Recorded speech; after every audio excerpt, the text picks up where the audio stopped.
Welcome. Thank you for being here.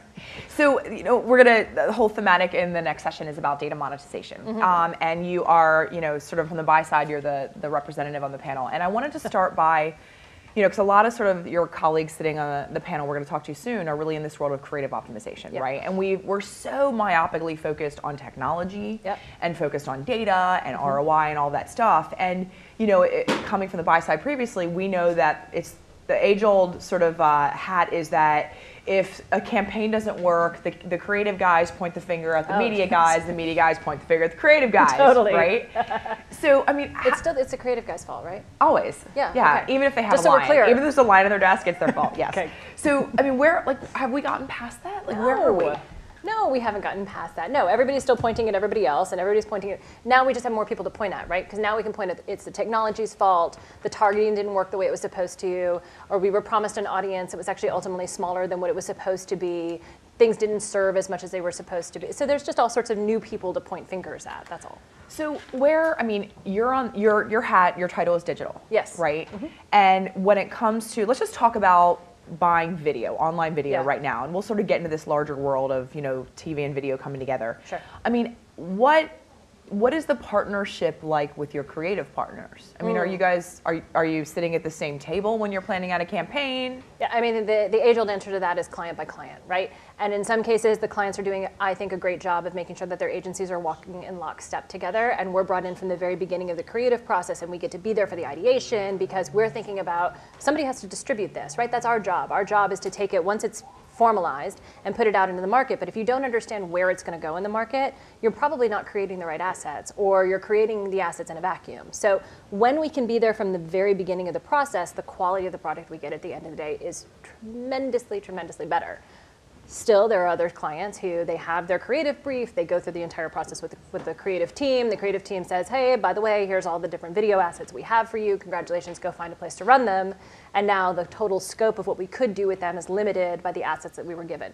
And because creative is so expensive, and that's, I think, one of the biggest things that needs to change in this industry is the cost of actually getting content produced. Because creative is so expensive. But are you on the agency side taking responsibility for some of that as agencies? I know you're on the media side, but just from you want to speak on behalf of WPP?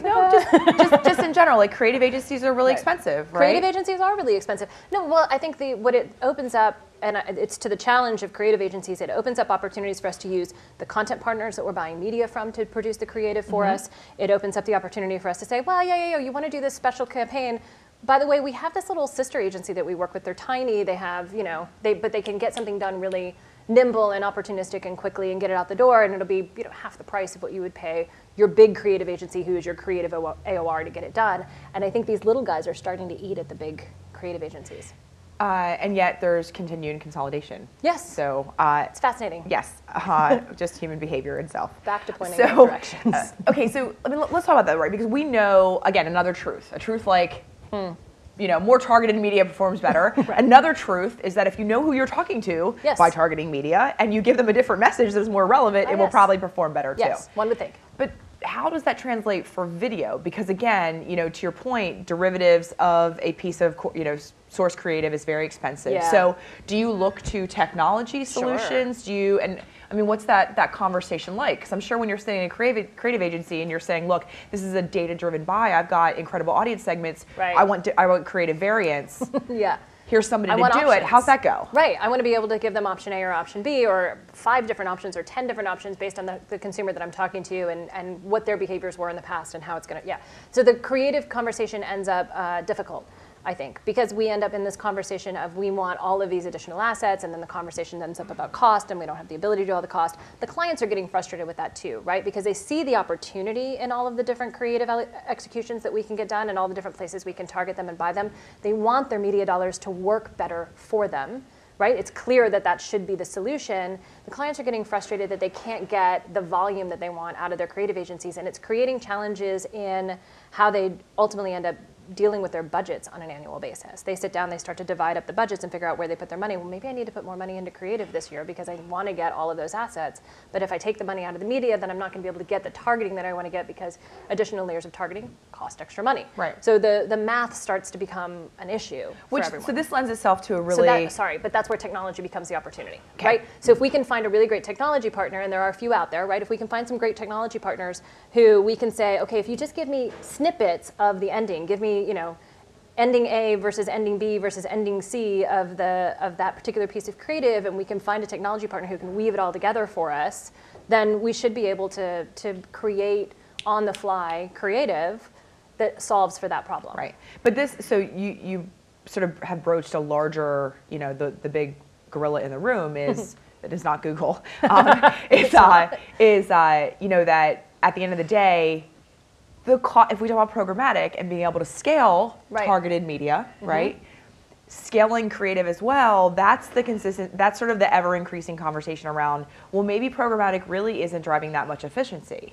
Because if you're paying a premium for data, even though you may be buying less in volume, theoretically that should net out to be a zero-sum decrease or increase in spend, right? But on the creative side, if in order to maximize the ROI on that media, you've got to invest more in creative. Like, I mean, how, and I guess...